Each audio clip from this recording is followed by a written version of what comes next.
Pas me donner. Il y a toujours ça, en fait. Facebook. Ouais, il est en train de récupérer le flux, mais je pense qu'on va être en direct dans très peu de temps. Voilà, on est déjà en direct. Allez, bonsoir, bonsoir, chers bien-aimés dans le Seigneur et tous ceux qui nous suivent. Nous souhaitons donc vous dire bonsoir à vous, quel que soit l'endroit où vous nous suivez, que ce soit ici au Congo ou à l'étranger.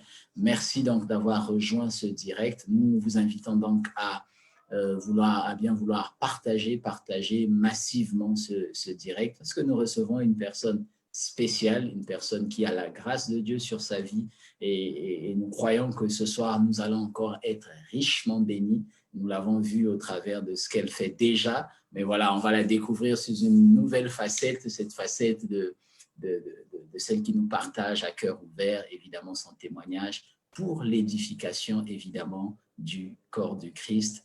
Et nous disons donc à notre invité, bonsoir. Bonsoir, frère Léger. Bonsoir, Maman-Christelle, comment vas-tu? Ça va, je vais bien par la grâce du Seigneur. Et le confinement, comment ça s'est passé? Oh, ça a été, hein, le Seigneur nous a soutenus, bien que ce n'était pas facile, mais il y a toujours un côté positif où on a eu à passer des bons moments en famille.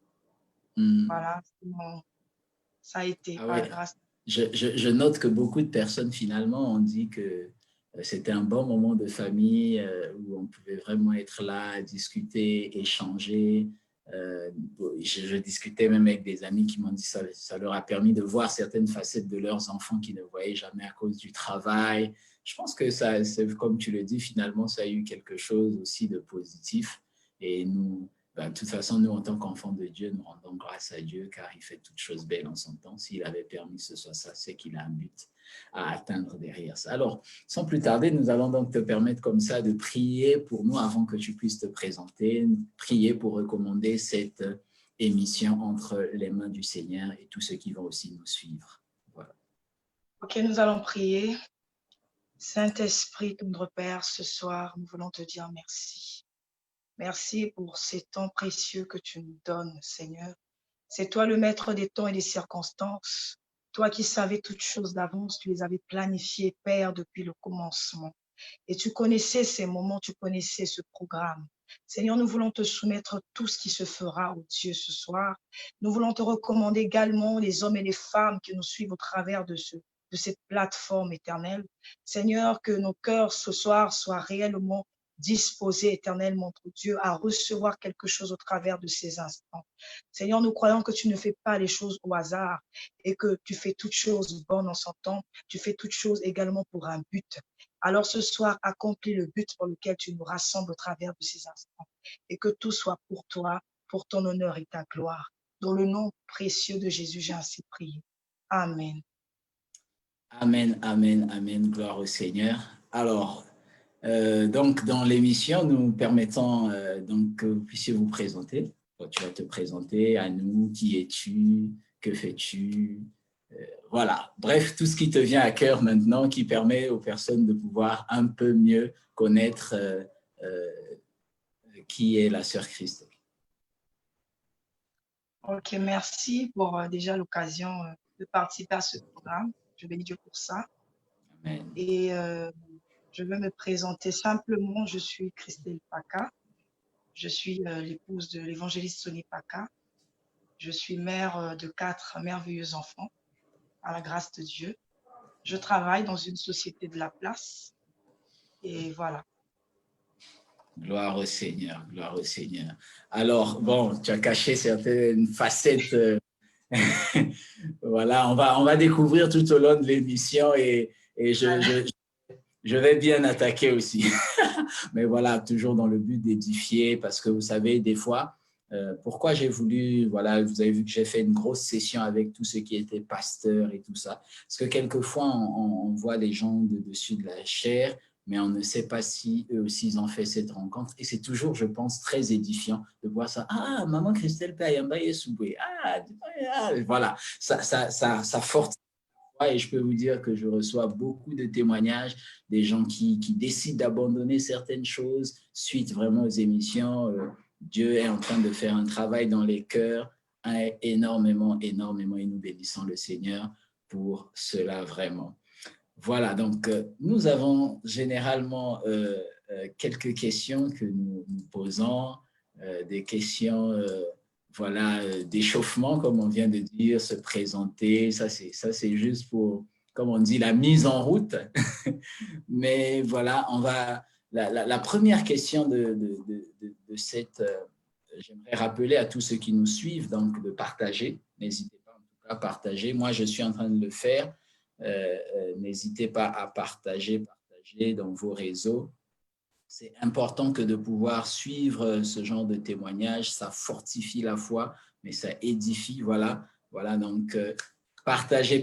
On vous laisse quelques minutes de partager encore avant de pouvoir commencer et nous dire, voilà. Si vous êtes là, si vous nous écoutez, mettez juste OK rapidement. On veut savoir si vous nous écoutez bien, si le son est parfait, avant que nous puissions aller dans le vif du sujet. Donc, n'hésitez pas à nous. Je vais ouvrir une brèche. Si vous avez des questions liées au témoignage, n'hésitez pas, posez-les et comme j'ai dit, je me réserve le droit de les poser ou pas. Voilà. Donc, c'est à ma discrétion. Voilà, mais n'hésitez pas si vous avez des questions, c'est pour enrichir l'émission et on va toujours pouvoir le faire. Ah, voilà, j'ai des OK. Voilà. Merci pour tous ceux qui nous mettent ces OK. Ça nous permet de nous rassurer que nous sommes bel et bien suivis et que le sang ne pose pas de problème. Alors, yes, cher my brother. Voilà, sœur Esther. Oh, voilà, il y a beaucoup qui se connectent. Connectez-vous. Gloire au Seigneur. Merci. Voilà, alors, maman Sony, première question. C'est une question toute simple, toute facile pour vous. C'est de nous parler de votre vie avant la rencontre avec le Seigneur. Et je tiens à rappeler pour tous ceux qui nous suivent, nous sommes partisans du principe de 1 Corinthiens 5, 17 qui dit que si une personne est en Christ, elle est une nouvelle création. Les choses anciennes sont passées, voici toutes choses sont devenues nouvelles. Alors, tout ce qui est partagé dans le cadre du témoignage, nous disons bien et vous le lisez, c'est la vie avant Jésus-Christ. Et ça, c'est pour donner un point fort et dire à une personne, j'étais ceci, mais Dieu l'a fait avec moi, il peut le faire aussi avec vous. Alors, maman Sony, nous allons te laisser, maman Christelle, le temps de pouvoir évidemment nous parler de cette vie avant Jésus-Christ. Comment elle était pour vous? Chacun, ce que j'ai appris avec cette émission, c'est que finalement, chacun nous dit un peu son expérience avec Dieu et on aimerait bien découvrir la vôtre. Comment c'était avant de rencontrer le Seigneur? Ok, merci pour la question. Ma vie avant Jésus-Christ, je peux dire, si pour la résumer, c'était une vie sans repère. C'était une vie d'inquiétude. C'était une vie de questionnement, une vie de doute, une vie de beaucoup de soucis. Pourquoi? Parce que déjà, je vais commencer par expliquer d'où je viens. Donc, je parle de ma famille. Je suis née d'une famille chrétienne, chrétien catholique et protestant. Donc, du côté de mon père, c'est des catholiques et du côté de ma mère, c'est des protestants. Et dans mon parcours, je fréquentais ces églises. Je partais évidemment avec les parents, avec mes sœurs, avec lesquelles on a beaucoup grandi, jusqu'à, je peux dire, l'âge de 10 ans. J'étais déjà vraiment attirée aux choses de Dieu. J'avais déjà cette sensibilité-là aux choses de Dieu. Donc, je priais facilement, je m'adressais à un Dieu, certainement que je ne connaissais pas en ce temps-là. Je n'avais aucune intimité profonde, relation, puisque je n'étais pas encore baptisée à cet âge-là. Mais chaque fois qu'il y avait l'occasion de lever la voix vers le Seigneur, de s'adresser à Dieu, je le faisais. À l'époque aussi, c'était, je crois, le début des mouvements, je peux dire des églises de réveil. Au départ, c'était dans des maisons, c'était vraiment dans des maisons, c'était comme des groupes de prière. Ça avait commencé comme ça. Donc, je partais également de temps en temps. Ça, c'est ma vie avant. Juste pour rebondir sur ça, ça veut dire ça remonte quand même déjà à cette proximité avec les choses de Dieu. Et moi, ce que je note finalement, c'est qu'il y a eu déjà cette proximité qui vous a, allez, comme ça, préparé finalement à ça. Mais vous vous êtes rendu compte, les gens priaient dans les maisons. J'aimerais quand même qu'on s'arrête sur ça, parce que c'est apparemment la même chose en ce moment. On prie dans les maisons. Et on a l'impression que les églises, finalement, des maisons, étaient, allez, je vais peut-être me jeter à l'eau et peut-être des gens me jetteraient des pierres, mais j'ai comme l'impression qu'il y avait une grande efficacité et un grand sérieux dans comment les choses se faisaient, la crainte de Dieu qui s'emparait. Je ne sais pas quel est ton ressenti par rapport à ça. Si, de par mon expérience du passé, bien que j'étais très jeune, hein, j'ai pas de l'âge de 10 ans, 11 ans, 12 ans, vous sentez que vraiment c'était effectivement du sérieux. Quand on parlait de prière dans une maison, c'était chez une famille, on sentait que les gens venaient pour prier, que les gens avaient des cœurs disposés pour la prière.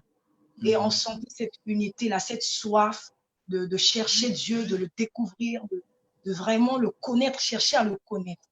Il y avait vraiment cet engouement-là, cette volonté-là. Donc, c'est vraiment ce ressenti que j'ai par rapport à ce que nous voyons effectivement dans nos églises, bâtiments. Mais dans les églises de maison à cette époque-là, c'était vraiment des personnes qui cherchaient véritablement Dieu. Mais moi, je pense, je ne sais pas si tu partages cet avis, je pense que est-ce que c'était le fait d'être dans la maison, ou c'était plutôt le fait que ces personnes qui avaient cru en Christ avaient une conversion, une authenticité dans leur relation avec Dieu qu'on ne retrouve plus beaucoup, peut-être par la prolifération du nombre de lieux de culte, mais j'ai comme l'impression que le lieu, comme Jésus nous l'a dit, hein, le lieu importait peu, mais finalement, c'était la disposition de cœur de cette époque que nous ne retrouvons peut-être plus assez, parce que je me dis aujourd'hui, si on a les mêmes dispositions de cœur, on doit avoir les mêmes effets parce que Dieu nous dit qu'il n'a pas changé. Qu'est-ce que tu en penses? Oui, je suis d'avis. Effectivement, Dieu, il voit le cœur. Donc, là où le cœur s'exprime, là où il y a la sincérité, il y a le vrai, il y a cette véritable soif de lui, de le connaître, de le chercher, il se révèle. Donc, je pense que c'est par rapport à ça que, effectivement, ce temps-là, le Seigneur se révélait. Vous sentez que vous étiez à la prière. Donc, c'est pas vraiment comme aujourd'hui. Parfois, tu vas dans des bâtiments, dans des réunions de prière, dans nos églises, mais tu sors tel que tu es. Donc, le cœur n'est pas disposé à véritablement rencontrer ce Dieu-là. Voilà pourquoi on sent qu'il y a vraiment un gros écart entre ce temps-là et le temps actuel. Justement, peut-être que c'est le deuxième point qu'on va aborder. Finalement, c'est le point sur la rencontre avec le Seigneur. Parce que je me dis, ces personnes qui viennent dans ces lieux de culte, qui sont là, mais est-ce que vraiment beaucoup, je pense aujourd'hui, moi je suis un peu partisan du retour à l'essentiel, et pour moi l'essentiel c'est cette vie de Christ qui doit être manifeste en nous. Je ne sais pas ce que toi tu en diras, mais ça, puis tu nous parleras finalement de ta rencontre avec le Seigneur et tu pourras déborder en disant, mais cette rencontre finalement avec Dieu, comment elle s'est faite pour toi?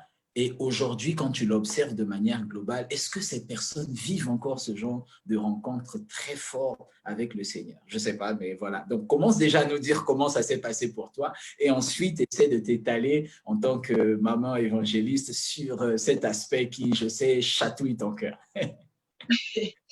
D'accord, je vais revenir sur la rencontre, mais je vais d'abord faire marche arrière pour que les gens comprennent, sinon ils ne vont pas se retrouver sur ce parcours. En fait, ce que je vais expliquer, c'est que j'avais déjà des prédispositions, je pense, du fait que je sois née d'une famille où déjà les gens fréquentaient des lieux de culte, des lieux de prière, qui me poussaient déjà à avoir de l'attirance pour les choses de Dieu. Mais ce n'est pas en ce moment-là que j'ai rencontré Christ.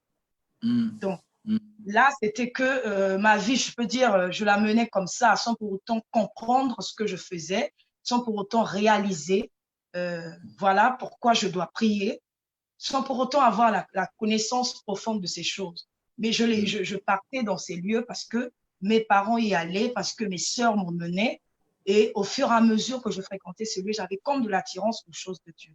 Mais ma vie euh, réellement telle que je la menais, il y a des moments où j'écoutais la musique du monde. Parce que je n'avais pas encore, je m'étais pas encore engagée totalement. Je n'avais pas encore pris mon baptême ou voilà, je n'étais pas totalement engagée. J'écoutais parfois la musique mondaine, mais je n'avais pas par contre une vie de fille de cet âge-là.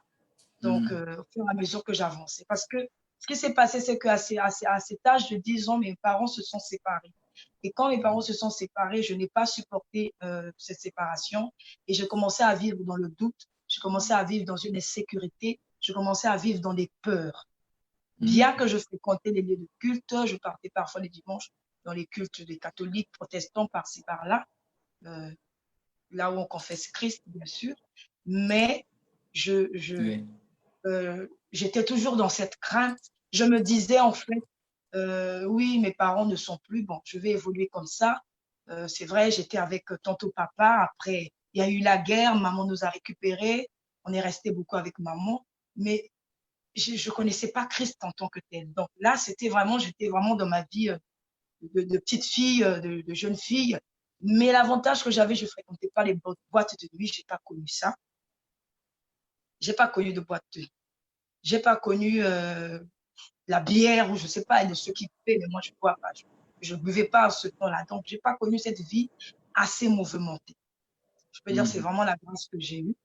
Mais j'écoutais la musique mondaine, je fréquentais les lieux de culte. Mais j'avais une peur, j'avais comme un manque de paix au-dedans de moi que je ne comprenais pas. Que je comprenais pas. Mais ce qui est vrai, j'étais beaucoup dans dans des questionnements parce que quand je voyais la vie de mes parents, je voyais le côté de ma mère, la façon dont ses sœurs également ont vécu, je me posais la question, est-ce que ma vie serait pareille? Est-ce que j'aurais le même parcours? Est-ce que moi également, je me retrouverais peut-être dans une situation d'instabilité maritale? Donc, j'ai grandi vraiment dans des questions. J'ai évolué dans des questions comme ça. Donc, ça, je peux dire en bref, ça a été ma vie avant Jésus. J'étais sans repère. Super. J'avais comme Ouais. un vide. Je ne savais pas comment devait être ma vie de demain. Donc, j'étais là un peu perdue. Waouh. Waouh. Donc vraiment, sans Jésus, tu le confirmes que sans Jésus, en fait, on n'a pas de repère, car c'est lui qui est Non, notre... on n'a pas de repère. Non, on est perdu. Amen. Gloire au Seigneur. Gloire au Seigneur. Et finalement, cette rencontre, comment elle s'est faite de la peur à j'ose croire, hein, quand Jésus a cette grande joie. Comment ça s'est passé? Euh, En ce temps-là, je me suis retrouvée à Pointe-Noire. Donc, ça a été après la guerre. Je suis venue à Pointe-Noire et ma mère également m'a rejoint. Nous sommes allés vivre ensemble au quartier de l'OCH. Et c'est là-bas que ma mère, comme pendant la période où elle a vécu son instabilité maritale, son divorce, etc., elle a eu à fréquenter une église de la place où elle a appris le combat spirituel, elle a pris les cours d'affermissement. Ça l'avait changé un peu parce qu'elle était vraiment protestante, mais elle a écouté d'autres enseignements qui lui a donné vraiment la force, le courage d'avancer malgré tout ce qu'elle a eu à vivre. Et c'est par rapport à cela qu'elle voulait que nous puissions, nous, ses enfants, avoir une éducation qui devait nous maintenir dans le Seigneur. Donc, on prenait de l'âge. En ce temps-là, je venais d'avoir, je crois, mon BPC. Et elle avait une amie qui était sa voisine du quartier qui fréquentait les églises de réveil. Donc, elle lui a posé la question de savoir, tiens, moi j'ai mes filles, je veux pas qu'elles s'égarent, je veux pas qu'elles puissent se détourner. Voilà, avec la vie d'ici de Pointe-Noire, je souhaiterais savoir si tu connais une église où mes enfants peuvent vraiment fréquenter et puis communier, voilà, comme ça, elle va recevoir des enseignements de base qui vont vraiment leur donner plus de valeur pour leur vie future, etc. Et c'est comme ça que sa cousine, plutôt sa voisine du quartier lui a indiqué les assemblées chrétiennes AC de l'OCH. Et un dimanche, ma mère nous réveille, elle nous dit, voilà, après, je vous emmène à l'église. Je lui dis, ah bon, OK, on s'est apprêté avec mes sœurs et elle nous a conduits à l'église. Elle-même, elle n'était même pas rentrée. Donc, c'est comme quelqu'un, elle nous a prises, elle nous a emmenés, elle nous a dit, bon, allez-y, rentrez dans l'église, allez prier là-bas. Et c'est comme ça que j'ai mis pied à l'église AC de l'OCH, où j'ai été baptisée. Voilà. En fait, le parcours est très long, très long. Ça va être un peu difficile à expliquer dans tous les détails, mais c'est parti de là. Donc, dès lors que j'ai mis pied aux AC de l'OCH, c'est là où je peux dire que c'est dans cette église où j'ai fait ma rencontre vraiment avec le Seigneur. C'est dans cette église locale. Et ça s'est passé ce même dimanche ou il y a eu plusieurs dimanches avant que finalement une décision ne soit prise? Et il y a eu plusieurs dimanches. En fait, ce qui s'est passé, c'est que quand, il y a eu un jour, un dimanche, où on a prêché le message. Je ne me souviens pas parfaitement, mais le message m'avait vraiment touchée. Je me sentais concernée par ce message. Je me suis dit, ben, je cherche Dieu, je veux le connaître. C'est vrai, je prie, mais je ne sais pas vraiment qui il est. Et touchée par ce message, j'avais décidé de m'engager aux eaux de baptême, de me consacrer. Mais comme je disais, je n'avais pas cette vie de copain à ce moment-là. Je n'avais pas cette vie de boîte, etc. Mais il y a une chose qui s'est passée. J'ai eu à entendre un témoignage à l'église là-bas d'une sœur qui avait rencontré un monsieur. Elle était déjà dans le Seigneur avec nous, mais elle avait rencontré son mari actuel voilà, dans le monde. Et son mari, elle a ramené son mari dans le Seigneur. Donc, elle l'a emmené dans l'église, le mari a été baptisé. En tout cas, elle a beaucoup contribué pour la foi, la croissance de ce monsieur, et il est devenu son mari. Quand j'ai entendu ça, moi, en ce moment-là, je venais, je crois, de prendre mon baptême. Mais comme j'avais toujours ces inquiétudes qui remontaient en moi, est-ce que ma vie serait comme celle de mes parents? Est-ce que j'aurais moi aussi un mari un jour? Est-ce que j'aurais une vie stable? J'avais trop de questionnements qui me revenaient. Du coup, je me suis dit, ah, c'est quand même possible d'avoir quelqu'un dehors, hors de l'église, et de l'emmener, que la personne se convertisse, qu'elle devienne quelqu'un, la personne arrive juste à prêcher l'évangile. Oh là là, mais c'est formidable ça. Je me suis dit, bon, après, Seigneur, je ne sais pas, mais bon, moi, je me dis, bon, si c'est possible pour ma soeur, c'est ce que je me disais au-dedans de moi, certainement, ça serait possible pour moi aussi. J'ai commencé à réfléchir comme ça. J'étais là, hein, baptisée, mais je n'étais pas encore consacrée. Hein. C'est pour ça que c'est vrai, on peut s'engager dans le baptême, on peut s'engager dans la vie avec le Seigneur, mais s'il n'y a pas de consécration, s'il n'y a pas de séparation totale, mais on peut toujours mener la vie du monde dans le Seigneur. Donc, j'étais toujours là, je fréquentais l'église et je me suis dit, mais donc c'est possible aussi pour moi parce que j'étais très inquiète pour mon avenir quand je voyais vraiment la situation de ma famille. Et après, c'est là où les petits copains ont commencé, alors que je n'avais pas cette vie bien avant. Donc, voilà, un jeune homme m'a abordé une fois. Moi, mon projet, c'était bon, j'ai entendu le témoignage, c'est que le Seigneur aussi peut faire pour moi. J'ai exhorté également la personne. J'ai dit, mais si tu veux de moi, il faut venir voilà, dans le Seigneur, il faut te donner à Jésus.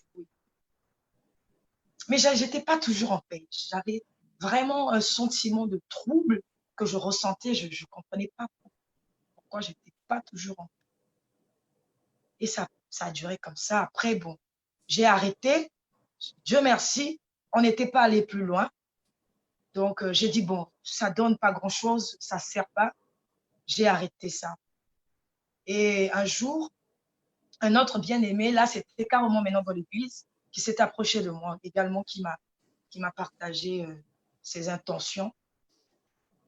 Bon, j'ai dit, bon, lui, il connaît quand même le Seigneur. Bon, il parle de Dieu, il est très intéressant, mais bon, après, je ne sais pas, on verra. On a essayé comme ça, à marcher, amitié. Je n'étais pas toujours en paix. Donc, c'est comme si on me disait, mais toi, ta façon de faire, là, c'est pas ça. Moi, j'ai un plan pour toi. J'ai bien planifié les choses, il faut te calmer.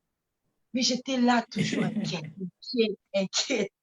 Je me disais, Seigneur, vraiment, je ne sais pas. Est-ce que je vais vivre de vie correcte? Est-ce que tu as pensé à moi? Je me posais pas mal de questions. Donc, J'ai voulu en fait me donner une ligne de conduite ou bien me formater un plan, un projet de ma vie comme je pensais. Mais ça n'avait pas également marché. J'étais toujours dans un manque de paix terrible. Après un moment, j'ai dit, bon, stop. Je cesse avec ça. Je suis dans l'église. Je vais m'engager à servir Dieu, à me consacrer au Seigneur. Et je sais que le Seigneur prendra soin. Et c'est à ce moment-là que je me suis retirée de toutes ces choses. J'ai dit, je vais faire une séparation totale entre ma façon de voir et ce que Dieu attend de moi. Et c'est en ce moment-là que j'ai commencé à me consacrer, à chercher Dieu. Et quand j'ai commencé à chercher Dieu, à chercher le Seigneur, c'est là où mon tendre époux actuel vient se présenter à moi. J'ai dit, Seigneur, moi j'ai pris l'engagement de ne plus suivre cette route-là. Je ne veux plus me tracasser pour ma vie future. Ouais. Je sais que tu as un plan pour moi. Donc, j'ai dit stop, je ne veux plus réfléchir. Comment ça se fait que tu permettes ton corps, au moment où je veux me consacrer et me concentrer à toi seul, que vraiment ce frère vienne se présenter à moi?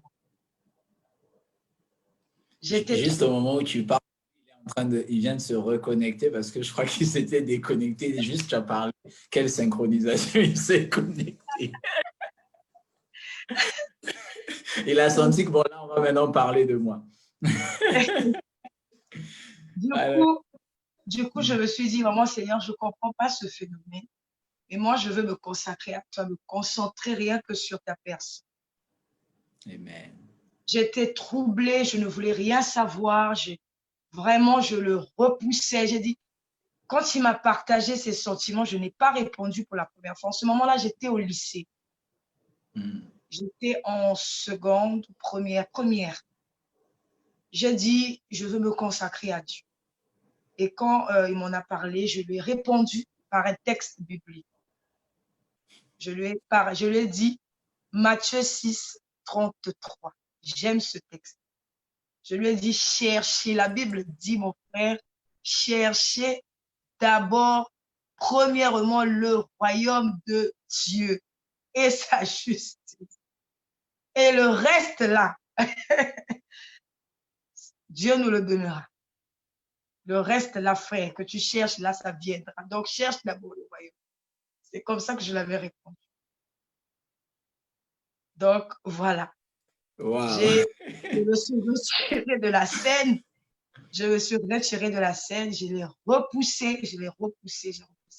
C'était pas facile, en fait. C'était pas facile. Il fallait que le Seigneur se révèle à moi. Il fallait que le Seigneur me parle parce que je lui posais des questions à Dieu. J'ai dit à Dieu, pourquoi? Puisque tout est parti des peurs, tout est parti des craintes, certes. Et le Seigneur vient permettre qu'il se présente à moi. J'ai dit à Dieu, mais quel est le but? Quel est le projet que tu as? C'est vrai, j'avais peur de ceci, de cela. Mais au moment où je viens me consacrer à toi, je veux totalement me donner à toi. Je veux te connaître, te découvrir encore. Mais tu permets qu'il s'approche de moi. Quel est le projet? Qu'est-ce que tu veux que nous fassions ensemble? C'est parti de là. Wow. Donc, de la vie sans repère, finalement, tu te retrouves à prendre une décision ferme, hein, celle de se consacrer à Dieu. Ce n'est pas toujours facile. J'aimerais quand même qu'on reste un peu sur ce volet consécration parce que je pense que c'est l'une des choses très difficiles pour plusieurs personnes aujourd'hui. J'aimerais te laisser un peu aborder ce volet de consécration de manière, allez, on va dire, pratico-pratique. Qu'est-ce que tu as fait? Parce qu'aujourd'hui, on y met un peu tout dedans et finalement, des fois, des gens qui viennent nouvellement à Christ, ne connaissant pas tout ce jargon, pratiquement ne savent pas quoi s'en sortir, comment le faire. Pour toi, alors, ça serait quoi quand tu dis que tu t'es consacré? Et aujourd'hui, si quelqu'un te suit, ça serait quoi qu'il devrait faire, par exemple, pratiquement, pour pouvoir se consacrer à Dieu et avoir une vie épanouie en Christ? Ok. Ma consécration a commencé, comme j'ai dit tout à l'heure, par une séparation totale entre la vie de péché et la vie que Dieu attendait de moi. Donc, en fait, il fallait que je fasse une séparation. Comme je menais ma vie comme je voulais, je faisais des projets comme je voulais. Je ne cherchais pas en amont les plans de Dieu. Je ne cherchais pas d'abord les projets de Dieu pour moi. Mais je voulais me donner, me formater des projets comme je voulais. Donc, cela a nécessité que je me sépare de mon ancienne vie, donc de ma façon de faire, de ma façon de voir les choses, et que je cherche Dieu,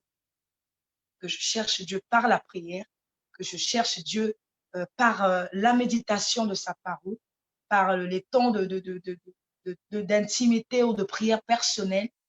Et après, j'ai fini par aboutir également à intégrer un département parce qu'on a toujours besoin de s'entourer des personnes qui partagent la même foi, qui peuvent t'encourager, qui peuvent t'aider à avancer euh, avec le Seigneur. Donc, il fallait vraiment mener une vie de sanctification, donc me séparer totalement du péché, me consacrer à Dieu par la prière, me consacrer à Dieu par la méditation de sa parole et m'engager dans le service. Parce qu'également, l'engagement du service nous permet de plus avoir de la crainte de Dieu. Parce que pour ceux vraiment qui réalisent ce qu'ils font avec Dieu dans le service, parce qu'il y a de ceux également qui ne marchent pas dans la crainte, bien qu'ils servent Dieu, mais ils ne prennent pas les choses de Dieu au sérieux. Ils ne prennent pas les choses sacrées de Dieu comme il le faut. Ils font des mélanges. Mais ici, j'avais pris vraiment cet engagement de pouvoir totalement tout faire pour plaire au Seigneur. Donc, me séparer du péché, me séparer de ma mauvaise vie, vraiment rechercher que la volonté de Dieu, rechercher le plan de Dieu et m'engager dans son service, dans la crainte de Dieu et dans la sanctification. Wow, gloire au Seigneur. Alors, ça nous permet donc d'aborder la question suivante. En fait, c'est finalement votre vie après cette merveilleuse rencontre où les peurs tombent, on passe de la peur à la consécration pour le Seigneur, oui, mais finalement, après, est-ce que ces peurs disparaissent? Est-ce que ces peurs restent? Et si elles restent, à quelle hauteur? Et comment est-ce que Dieu, finalement, après cette rencontre, votre vie après, vous parlez de l'intégration d'un département. Comment est-ce que ça s'est passé? Comment votre intégration à l'Église? Qu'est-ce qui vous a le plus marqué comme ça quand vous avez décidé à l'Église? Est-ce qu'il y a eu des frustrations? Comment vous les avez surmontées? Voilà, bref, toutes ces choses que nous voulons savoir ce soir. OK. Donc, ma vie après la rencontre avec Jésus. Donc, comme je disais, pour revenir un tout petit peu en arrière, juste pour mieux comprendre, lorsque mon tendre époux, donc l'évangéliste Sonny, m'a partagé ses intentions, j'ai voulu prendre du temps dans la prière parce que, comme je disais, je sortais des peurs. Je sortais des peurs et j'ai continué à garder ces peurs malgré que vraiment j'étais dans le Seigneur. Et il fallait prendre du temps effectivement dans la prière pour chercher à comprendre qu'est-ce que le Seigneur attendait de moi, de nous en fait. Et nous avons pris ensemble un temps de prière. C'était une semaine. En ce moment-là, je me suis retrouvée à l'université à Brazzaville et j'étais déjà baptisée, bien sûr. J'ai pris mon baptême en 98. Donc là, j'étais déjà dans ma vie, dans ma communion avec Jésus, dans ma foi chrétienne. J'ai évolué petit à petit. Donc, je me suis retrouvée à Brazzaville et on a pris un temps de prière. Et lorsqu'on a pris ce temps de prière, c'est dans le temps de prière que nous avons pris une semaine. C'était une semaine de jeûne de prière. C'est pendant ces moments que le Seigneur s'est révélé à moi. C'était pour, je peux dire, c'est pendant ces moments où j'ai vraiment entendu la voix de Dieu. J'ai vraiment reçu des orientations claires et précises. Parce que, comme je disais tout à l'heure, les peurs et les craintes, c'était une fois me retrouver dans une instabilité dans ma vie par rapport à mes parents, par rapport à ma famille. Donc, c'était ça la clé. Et c'est par là que le Seigneur s'est révélé à moi. Et le Seigneur m'a montré, m'a parlé sur la mission qu'il fallait que nous puissions accomplir ensemble. Et il m'avait clairement parlé qu'il s'agissait d'évangélisation. C'était la mission qu'il nous avait confiée. Et en ce moment-là, c'est là où tout a déclenché maintenant. C'est là où tout a déclenché de ma nouvelle vie avec le Seigneur. C'est là où mes peurs, je peux dire, ont disparu.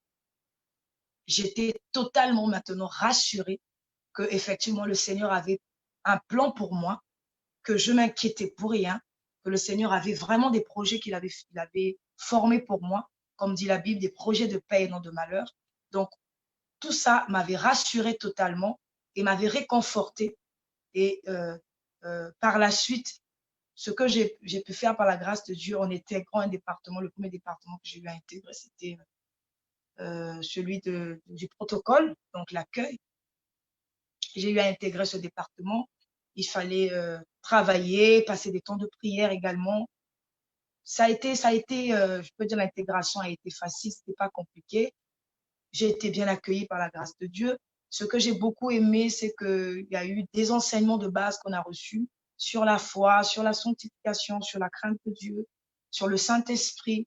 On a reçu beaucoup, beaucoup d'enseignements qui m'ont aidé dans ma marche, qui m'ont aidé dans la vie de sanctification, qui m'ont aidé dans le service. Et je peux dire que c'est au travers de ces enseignements que vraiment, je peux dire, la grâce que j'ai, je prends pas les choses de Dieu à la légère, je ne fais pas les choses de Dieu pour le plaisir ou parce qu'il faut faire ou parce qu'il faut se faire voir. Non, je fais les choses de Dieu au sérieux, je les prends au sérieux. Et s'il faut les faire, par la grâce de Dieu, je m'arrange à les faire de manière propre et correcte. Donc, c'est à partir de tous ces enseignements qu'on a eu à recevoir. Et voilà, j'ai évolué dans le département du protocole. Et après, je me suis retrouvée au département des chantres, où j'ai évolué dans le groupe Les Colons du Temps, que je salue en passant, avec le frère Stéphane Boubag, que je salue également, et son épouse. Voilà, maman Sandra, qui m'ont accompagnée également dans ma marche. Il y a aussi le pasteur Rez Mortignera. Il y a également l'apôtre Timothée Maungu, qui est mon père dans la foi, avec ses enseignements. Et puis le pasteur Ngami également, l'actuel pasteur également principal, qui également nous a beaucoup formés. Et par contre, avec lui, la grâce que j'ai eue, nous avions souvent, après les cultes, des temps de méditation. Donc, par là, j'ai vraiment appris comment méditer, comprendre le texte, le contexte, de quoi on parle. Donc, pas mal de techniques qu'il nous avait données de méditation de la parole de Dieu. Vraiment, c'était des temps merveilleux, merveilleux. Gloire au Seigneur. Alors, simple coïncidence ou forcément volonté de Dieu, tu nous dis que Dieu vous a appelé à ce ministère ensemble. Je voulais juste rappeler à tous ceux qui nous suivent qu'aujourd'hui, effectivement, c'était la journée mondiale de l'évangélisation. Nous recevons des évangélistes. Voilà comme quoi Dieu sait faire les choses. Amen. Donc, je vais juste partager un peu leur site pour ceux qui ne savent pas. Vous pouvez aller voir ce site, il est là. Donc vraiment, l'objectif, c'est mobiliser 100 millions de croyants pour atteindre 1 milliard de personnes avec l'évangile en mai. Donc tout le mois de mai avait été consacré donc à l'évangélisation. Voilà, je ne sais pas si je peux lire cette vidéo en ligne, je vais essayer, mais voilà, c'est vraiment très important de pouvoir chaque jour, chacun. C'est en anglais, mais voilà.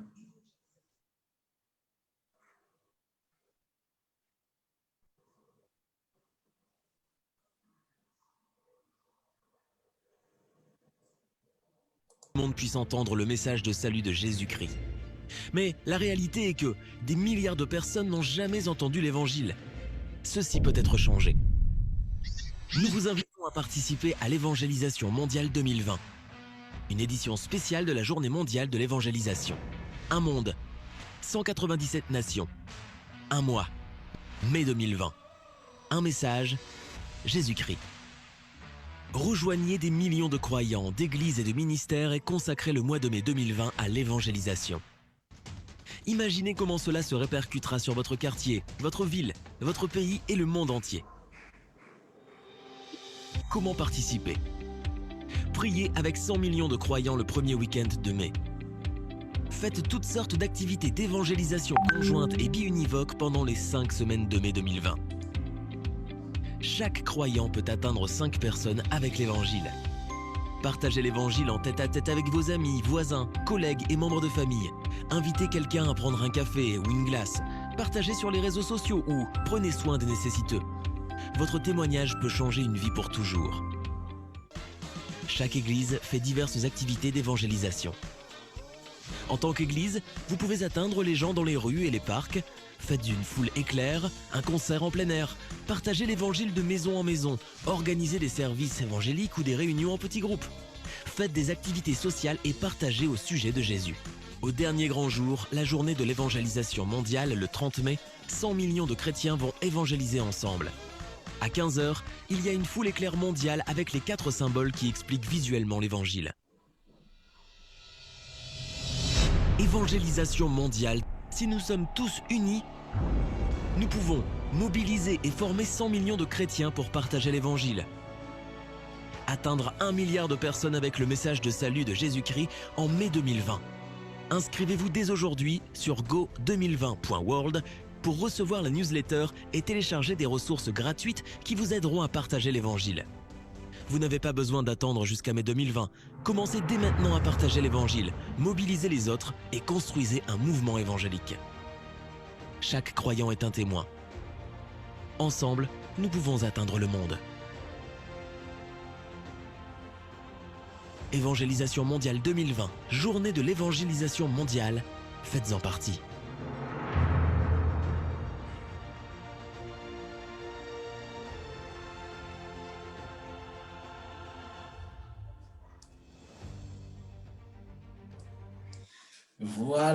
Voilà, gloire au Seigneur. Comme vous venez de le voir, chaque croyant est un témoin et cette émission justement vise cela. Quand nous partageons nos témoignages, nous croyons que des gens sont touchés, que des personnes sont transformées dans leur façon de penser, c'est déjà important, ou d'un chrétien qui prend finalement une décision de se consacrer totalement. Donc, c'est vrai peut-être que l'information est passée en retard, mais il n'est jamais trop tard pour témoigner l'Évangile. Alors, pourquoi pas dire, surtout le mois de juin, je me mets à témoigner au moins à 5 personnes par semaine, une par jour. Certainement, Dieu ne manquera pas de vous faire grâce. Vous savez, beaucoup de gens cherchent les miracles. Ben, les miracles, c'est dans l'évangélisation. Ils sont tellement faciles parce que Dieu aime montrer qu'il est tout-puissant, surtout envers les incrédules. Voilà, je vous lance un défi et essayons de gagner des âmes en ce mois de juin qui commence. Si on l'a raté au mois de mai, le mois de juin est là. Gagnons les âmes. Voilà le petit message que j'avais à faire passer. Que le Seigneur vous bénisse abondamment et je vais laisser donc la parole aussi à la servante de Dieu que nous recevons. Finalement, vous avez su que vous avez ce ministère, vous avez su que c'était une charge, c'était clairement inscrit dans votre esprit. Alors, je vais vous donner l'occasion, là, en direct, de pouvoir exercer ce pourquoi Dieu vous a appelé.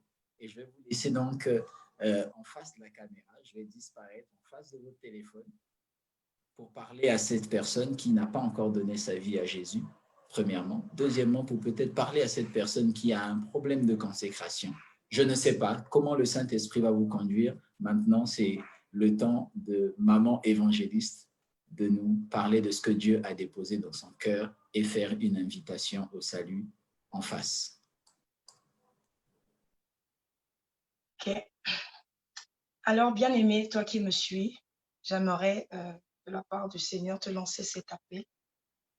Le Seigneur dit dans sa parole qu'il a formé pour nous, il a formé pour toi également des projets de paix et non de mal, ce qui te donnera un avenir et de l'espérance.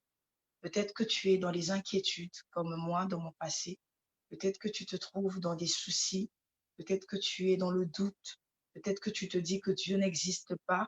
Peut-être que tu penses que ton avenir, tu n'as pas d'avenir dans ce monde. Peut-être que tu te dis, tu es abandonné, rejeté par les hommes, dans la société, dans ta famille, que tu te sens seul. J'aimerais te dire qu'il y a une personne qui s'est livrée à la croix. J'aimerais te dire qu'il y a une personne qui t'aime d'un amour incomparable, d'un amour inconditionnel. Cette personne s'appelle Jésus-Christ de Nazareth. Jésus-Christ est allé à la croix pour toi. Jésus-Christ a donné de sa vie pour toi, pour que tu sois sauvé. Sauvé pour ton âme, sauvé de ce monde, sauvé de la perdition, sauvé de la colère à venir, bien-aimé. j'aimerais t'appeler. Pense à ta vie, pense à ton éternité. Peut-être que tu te poses des questions, peut-être que tu es dans le doute, peut-être que tu ne crois pas que Dieu existe, mais j'aimerais te dire que Dieu existe et son amour est vrai à ton égard et Dieu t'aime. La Bible dit dans Jean 3, le verset 16, car Dieu a tant aimé le monde qu'il a donné.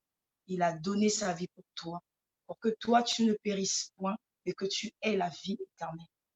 Dieu a formé pour toi des projets pour ce monde, dans ce monde, des projets également pour l'avenir, pour l'éternité.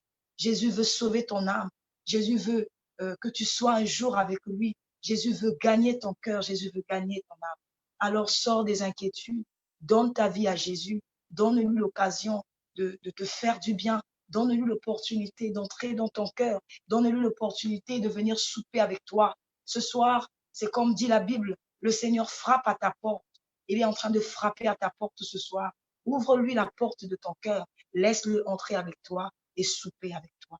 Alors l'occasion t'est donnée ce soir de véritablement ouvrir ton cœur à Jésus et de donner ta vie à Jésus. Ne pense plus aux événements passés. Ne pense plus à ce qui est ancien. Jésus va faire une nouvelle chose dans ta vie. Jésus va te donner une nouvelle opportunité de vivre ta vie dans une autre dimension, de vivre ta vie, de vivre une vie meilleure avec lui. Alors, pas seulement de ce monde, de ce siècle, mais également pour le monde à venir, pour l'éternité. Alors, bien-aimé, toi qui certainement es dans le Seigneur, déjà tu as accepté Jésus, tu fréquentes une église locale, tu es peut-être dans un département, tu es peut-être dans un service, tu travailles pour Dieu, mais tu n'es pas totalement consacré. Le Seigneur veut que nos cœurs soient totalement à lui, parce qu'il voit les cœurs, il voit la disposition de nos cœurs. La Bible dit que l'obéissance vaut mieux que les sacrifices. Lorsque tu sers Dieu, c'est bien. Tu te sacrifies pour lui, c'est très bien. Mais il faudrait que tu aies un cœur également obéissant. La consécration demande l'obéissance. La consécration demande le respect aux lois divines. La consécration demande la crainte de Dieu. La consécration demande la séparation totale avec le péché. La consécration demande de se donner à lui tout entier, d'abandonner le mal, d'abandonner tout ce qui peut t'empêcher de véritablement servir Dieu avec crainte et tremblement. Tu dois te donner à lui totalement, te consacrer au Seigneur, te consacrer à lui seul, corps, âme et esprit. Préserver ton corps. Peut-être que tu le sers, mais tu mènes une double vie. Peut-être que tu sers Dieu, mais tu as encore cette vie de débauche, cette vie d'adultère pour certains, cette vie de fornication. Tu ne marches pas dans la crainte de Dieu. Mais ce soir, Dieu te lance cet appel. Il te dit, consacre-toi à moi. Il te dit, donne-toi tout entier à moi seul. La Bible dit que notre corps est le temple du Saint-Esprit. Ton corps est le temple du Saint-Esprit. Alors, consacre-le pour la gloire de Dieu. Consacre également ton cœur. Garde ton cœur, car de ton cœur viennent les sources de la vie. Préserve ton cœur du péché. Préserve ton cœur des mauvaises pensées. Garde-le tout entier pour Dieu seul. Consacre-toi totalement. Ton cœur, ton âme et tes pensées à lui seul. Gloire au Seigneur, gloire au Seigneur. Merci beaucoup, maman Ficelle. Merci vraiment pour cette exhortation. Et nous voulons juste, comme ça, mettre à votre disposition quelques passages bibliques. Le premier, c'est que nous disons Éphésiens 2, 8 à 9, « Car c'est par la grâce que vous êtes sauvés par le moyen de la foi, et cela ne vient pas de vous, c'est le don de Dieu. Ce n'est point par les œuvres, afin que personne ne se glorifie. » Et ça, c'est un des passages fantastiques de la Bible. Jésus est la pierre rejetée par ceux qui baptisaient, et qui est devenue la principale de l'angle. Acte 4, chapitre 12, ça j'aime beaucoup. La Bible dit, « Il n'y a de salut en aucun autre, car il n'y a sous le ciel aucun autre nom qui nous a été donné parmi les hommes, par lequel nous devions être sauvés. Waouh! Voilà, c'est ce que maman nous a dit en tout cas. Nous n'avons aucun autre nom. Sans lui, pas de repère. Je laisse donc maman Christelle souffler un moment et je vais vous donner donc rapidement quelques annonces. La première annonce, c'est que je vous dis que très prochainement, nous allons basculer toutes nos émissions sur la page Garde ton cœur. Donc, nous sommes dans cette phase de transition. Garde ton cœur, cette page, vous cliquez sur j'aime, vous vous abonnez et vous aurez toutes les informations sur cette page Garde ton cœur Congo. Et si vous souhaitez nous écrire ou prendre des contacts ou poser un problème, un accompagnement, n'hésitez pas aussi à nous écrire à notre adresse email garde ton cœur 2020, donc garde ton cœur 2020 @gmail.com, garde ton cœur 2020 @gmail.com. C'est en un mot, il n'y a pas d'espace, donc garde ton cœur 2020, c'est collé comme on disait à l'époque à l'école, c'est collé, voilà. Et n'hésitez pas. L'autre information que j'aimerais mettre à votre disposition, c'est la disponibilité donc, du livre de notre Père. Pour moi spécialement, c'est vraiment un père qui m'a beaucoup appris dans le ministère et qui continue d'ailleurs, et l'impact des rencontres dans la destinée donc, du pasteur Roland Dallot. Le stock est disponible à haut standard pour Christ. D'ailleurs, je ne sais même pas, il faut que je vérifie si c'est encore disponible, mais voilà, sachez que ce livre est désormais disponible. Il est aussi disponible sur la plateforme Amazon. Donc, vous qui êtes friand des e-books, vous pouvez directement acheter votre e-book pour l'avoir dans votre téléphone et partout où vous êtes. Mais à Pointe-Noire, c'est disponible donc à haut standard pour Christ. Et à Brazzaville, c'est disponible à la librairie de Livres Afrique, référence Alliance chrétienne et missionnaire du Congo, en face du CHU de Brazzaville. Donc, n'hésitez pas à commander. Pour ceux qui sont à l'étranger, comme je l'ai dit, sur Amazon, c'est également disponible. Je vous le recommande vivement à consommer sans modération, parce que vous savez, on rencontre tellement des gens tous les jours que comprendre l'impact que cela peut avoir dans nos vies, c'est, j'allais dire, plus que primordial. Et comme je le dis toujours, c'est un livre qui nous fera gagner 15 ans d'avance par rapport aux expériences que lui, il a vécues. Ben, nous pourrons savoir comment nous réajuster. Alors, j'aimerais redonner la parole à maman Sony. Je ne sais pas, je me baladais sur Internet et je suis tombé sur ça. Et je ne sais pas c'est quoi, si tu peux nous en dire un peu plus. Je lis Hélène, je ne sais pas. Alors, c'est quoi? Sémélène, ça veut dire Centre missionnaire Lumière des Nations. Ça, c'est la page officielle de l'Église. C'est une église locale où nous avons une vision. La vision, c'est d'apporter la lumière aux nations. C'est d'éclairer les nations. Éclairer les nations, c'est la vision. Et puis, la mission que nous avons, c'est d'apporter la lumière qui est Christ, donc par l'Évangile, avec l'action du Saint-Esprit aux nations. Et nous avons également des valeurs. Et les valeurs, il y en a 12, c'est des valeurs que Dieu nous a données qui nous aident à accomplir parfaitement la mission que Dieu nous a donnée. Voilà, en bref, c'est l'Église. Le leader, c'est l'évangéliste Soli Paka, c'est le leader principal. Et l'église est située à Mayinga, à l'arrêt Mayinga, à 60 T'inquiète, j'ai tout prévu. Voilà. Vas-y, donc tu peux donner plus de détails, mais la carte déjà est explicite aussi. Oui, c'est ça, c'est à 60 mètres de l'arrêt Mayinga en tout cas, à côté d'une société appelée Ex-Sodeka. Voilà. Donc moi principalement, vous êtes à Pointe-Noire. Vous êtes à Pointe-Noire, vous cherchez une église, vous n'êtes pas membre d'une église, je vous la recommanderais vivement. N'hésitez pas à nous contacter, on va transmettre les coordonnées à l'évangéliste et à son épouse avec qui il fait un travail fantastique. Moi-même, j'ai déjà eu à intervenir dans cette église. Vous pouvez sentir la présence de Dieu pendant les cultes, c'est glorieux et je vous dis que c'est recommandable à 100%. N'hésitez pas, allez visiter, allez, asseyez-vous au pied de l'évangéliste. Je suis sûr que Dieu vous fera beaucoup de bien, Que le Seigneur bénisse en fait l'évangéliste et tout le ministère qu'il accomplit et toutes ces personnes qui sont là dans cette église. Vous avez comme ça nos bénédictions et nos prières. Que le Seigneur vous bénisse abondamment. Voilà, alors on arrive à une étape. Non, avant ça, il y a quelque chose qu'on a oublié. Voilà, ça c'est maintenant la partie où on se fait un peu plus beau. Voilà,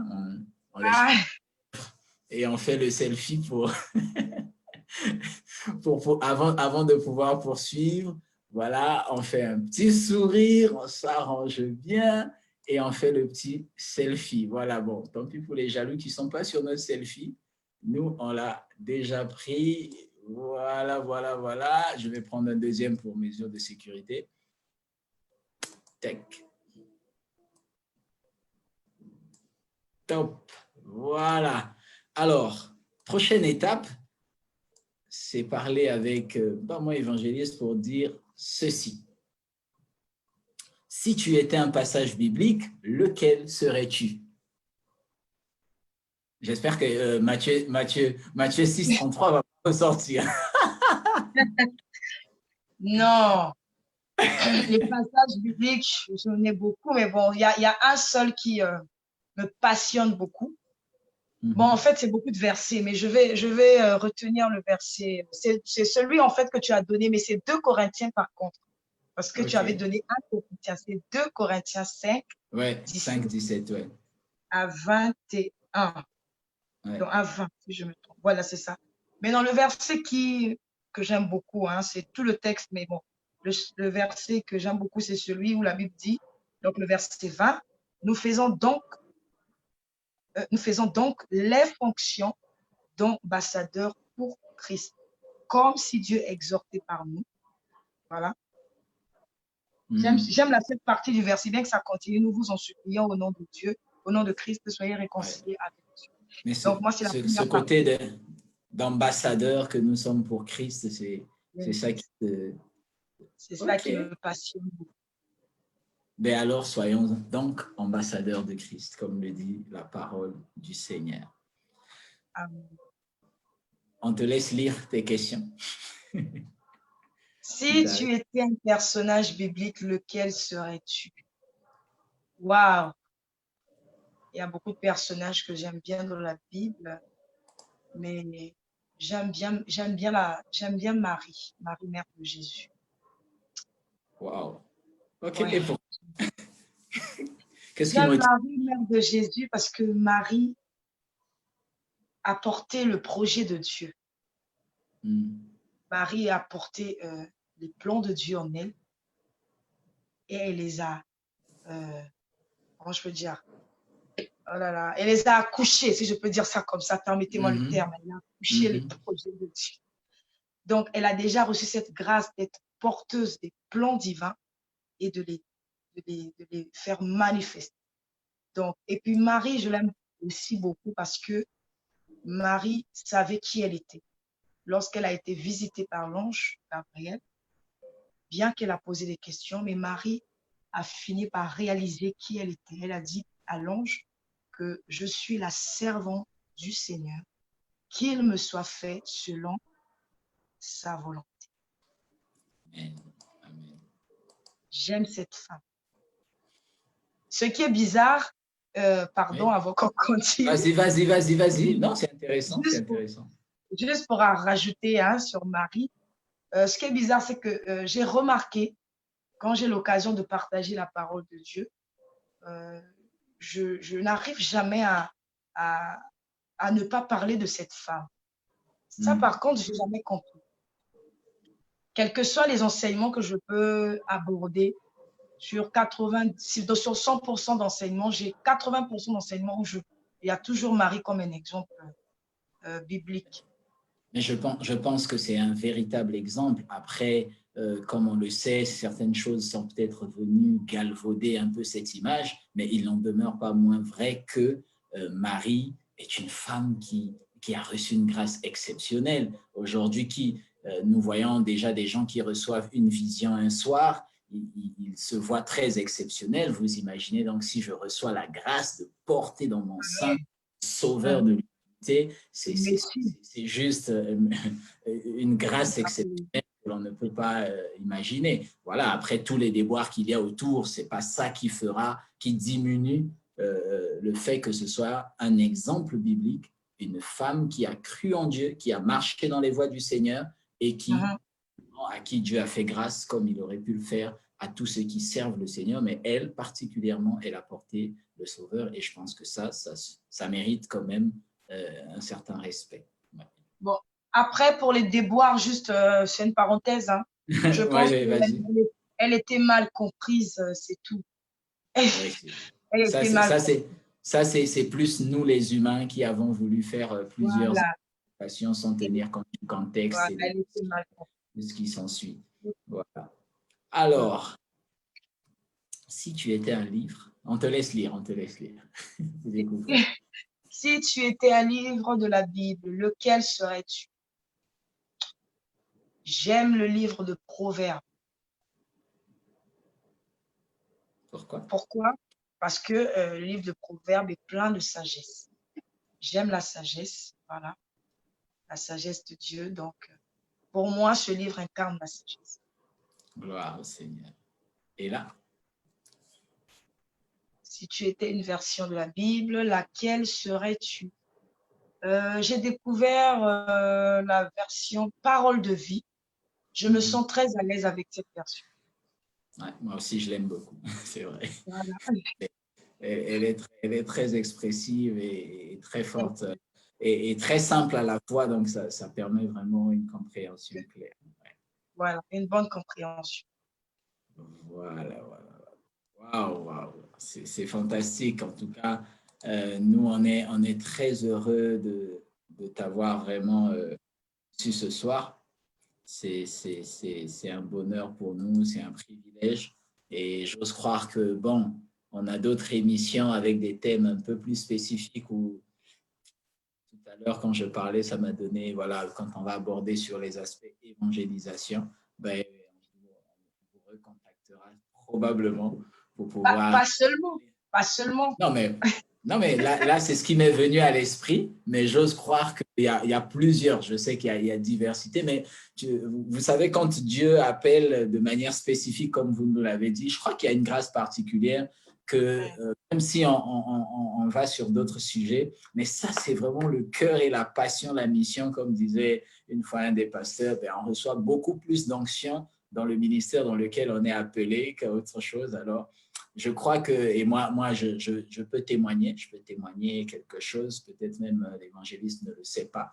Moi, j'étais encore, je pense, dans une société à l'époque, il devait être 2006, où quand je voyais ces rapports d'évangélisation, je recevais des mailings. Je sais pas oui, des courriers. À l'époque, voilà. Les mails, etc. Oui. Voilà, donc moi, je recevais, ça me fascinait. Je dis, mais comment un jeune comme ça, il se déplace, il va dans les villages? C'est quoi cette histoire?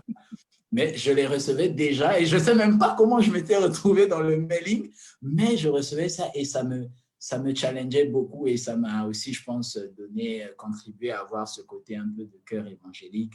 Et après, je peux dire que c'est un peu sous cette impulsion que quand je suis devenu responsable de jeunesse, on est allé avec quelques frères, je pense, à Inda, faire comme ça toute une journée. On n'était qu'à deux, des gens avaient désisté, mais tous les deux, on a pris le taxi, on est allé à Inda, j'ai encore les photos, je les revoyais il y a quelques jours, où on a prêché l'évangile dans plusieurs cabanes, dans plusieurs maisons, et avec des âmes, et on a prié pour les malades, là, dans les maisons, des gens, et on a vu la main de Dieu. C'était le jeune qui m'accompagnait, il était juste…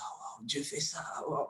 Et c'était tellement beau, mais je peux dire que c'est entre autres aussi partie de tout ce que je voyais déjà l'évangéliste faire. Je me disais, il travaille, il est tout le temps parti, mais quand il a le temps, vraiment, il va dans ce village, c'est juste waouh. Et que je pense que Dieu qui n'est redevable de personne le bénira encore plus qu'il n'a vu. Telle est notre prière. Alors, nous sommes donc arrivés au terme de cette émission.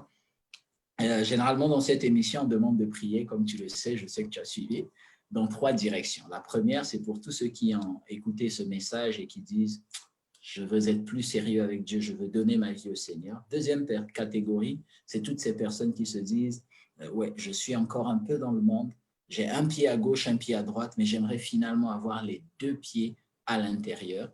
les 2 pieds à l'intérieur. Donc, priez pour cette catégorie de personnes. Mais la troisième catégorie, bien évidemment, c'est tous les chrétiens qui tiennent fortement et fermement dans leur foi et que par ta prière aussi, qu'ils puissent ainsi trouver le réconfort. Comme Paul le disait, priez pour tous les saints. Nous voulons aussi que tu le fasses. Moi, je vais disparaître et te laisser le faire. Ok, nous allons prier. Seigneur, je viens te supplier ce soir pour toutes ces personnes, Éternel, ce soir qui, oh Dieu, au travers de cet appel qui a été lancé, l'appel au salut, Éternel, notre Dieu, qui veulent s'engager véritablement à te suivre, qui veulent s'engager à se donner à toi, à donner leur cœur, leur vie totalement à toi. Je te les confie, tu les connais, Seigneur. Éternel, je prie que tu puisses les visiter ce soir. Je prie de tout cœur que tu puisses te révéler à leur cœur et à leur âme. Dans le nom de Jésus-Christ de Nazareth, je prie, Seigneur, que ces personnes, notre Dieu, qui veulent se donner à toi, Jésus, qui veulent abandonner le péché, abandonner la vie de péché, abandonner la vie, Seigneur, leur vie ancienne et se consacrer, se donner totalement à toi. Éternel, marcher véritablement avec toi en nouveauté de vie. Je prie pour eux, Seigneur, que tu puisses te révéler à eux, que tu te révèles à leur âme et que tu leur donnes véritablement cette capacité, cette force par l'Esprit de véritablement prendre cet engagement, oh Dieu, et à marcher avec toi, Seigneur, corps, âme et esprit. À ne point véritablement, Seigneur, revenir encore à leur vie passée, mais qu'elles se donnent totalement à toi, Jésus, dans le nom de Jésus-Christ de Nazareth. Merci, Seigneur, parce que tu as dit que si quelqu'un est en Christ, elle devient une nouvelle créature. Les choses anciennes sont passées, voici toutes choses sont devenues nouvelles. Je prie et je déclare ce soir que ces personnes qui veulent marcher en nouveauté de vie avec toi, ces personnes, Seigneur, qui se sont engagées à te suivre ce soir, au travers de cet appel qui a été lancé, qu'elles deviennent des nouvelles personnes en Christ, et qu'elles s'engagent totalement à te suivre, corps, âme et esprit, au nom de Jésus-Christ de Nazareth. Nous voulons également recommander ce soir, Seigneur, toutes les personnes, notre Dieu, qui ne sont pas encore totalement consacrées, mais ces personnes qui mènent une double vie, ces personnes qui tantôt sont avec toi, tantôt sont encore dans le monde, mais ces personnes, certainement pour d'autres qui exercent déjà dans le service, dans les églises, dans les départements, je prie, Seigneur, que la vie de consécration soit leur partage, que la vie de sanctification soit leur partage, dans le nom puissant de Jésus. Je prie qu'ils se séparent totalement du monde. Oh oui, que tu viennes séparer éternellement, Dieu, dans la vie de ces personnes, ce qui est vil de ce qui est utile. Je prie, Seigneur, que ces personnes prennent l'engagement ce soir de pouvoir se donner à toi totalement, tout entier. Je prie, Seigneur, que tu accordes la vie de consécration à ces personnes. Oh Dieu, qu'ils cessent de mener une vie de péché dans l'Église. Oh Dieu de gloire, je t'en supplie. Qu'ils se séparent, que ces personnes se séparent, mon Dieu, mon roi, Seigneur, de ce qui est vil, et qu'ils se consacrent à toi, corps, âme et esprit, au nom de Jésus-Christ de Nazareth. Je t'implore ce soir dans leur vie qu'elles s'engagent, oh Dieu, à te servir dans la crainte, dans la sanctification, dans le respect à tes lois, tes principes, dans notre Dieu, oh Yahweh, une vie, Père de gloire, de crainte de Dieu. Seigneur, je prie que la crainte s'empare d'eux, afin que la consécration soit totale, que la crainte de Dieu augmente dans les cœurs, afin que la consécration soit palpable, au nom de Jésus. Père, je viens prier encore.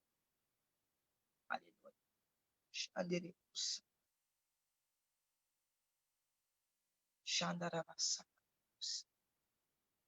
Seigneur, visite toutes ces personnes.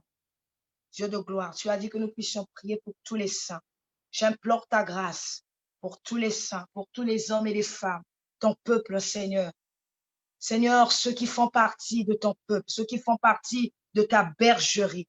Seigneur, que notre foi, que la foi de chacun, Seigneur, ne puisse pas faillir. Autant que nous sommes, nous vivons les temps difficiles, nous sommes dans les derniers temps.